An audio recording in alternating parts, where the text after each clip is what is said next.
Naam, ndugu wapenzi watazamaji, hapa tupo katika kijiji cha Hurumbi ambacho kipo katika kata ya Seria, na hii tunaiona hapa ni shule ya msingi ambayo wanatumia wananchi hao wa kijiji cha Hurumbi.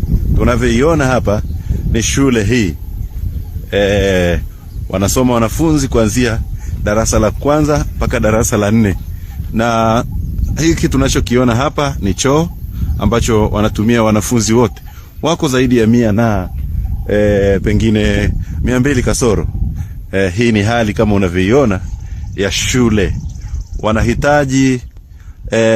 Wanahitaji kutazamwa kwa jicho la tatu.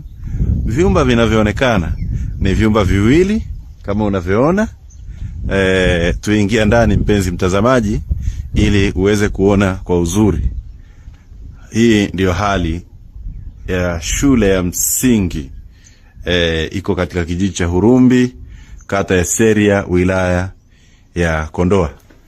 Wanafunzi wanasoma, ni wengi sana, wengine wanakaa chini kama mnavyoona hali, na ni sehemu ya somo lao nadhani. Katika kipindi cha mwisho walisoma alama hizi, namba, na hiki ni chumba cha pili cha darasa ambapo wanafunzi wanatumia kwa ajili ya kusoma.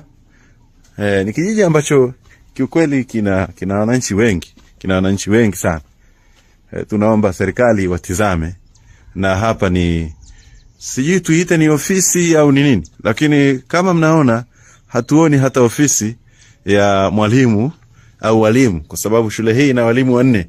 Hatujui wanakaa wapi, kama mnavyoona namna hii. Kile ni choo, na hapa ni eneo ambalo watoto wanatumia kwa ajili ya kucheza.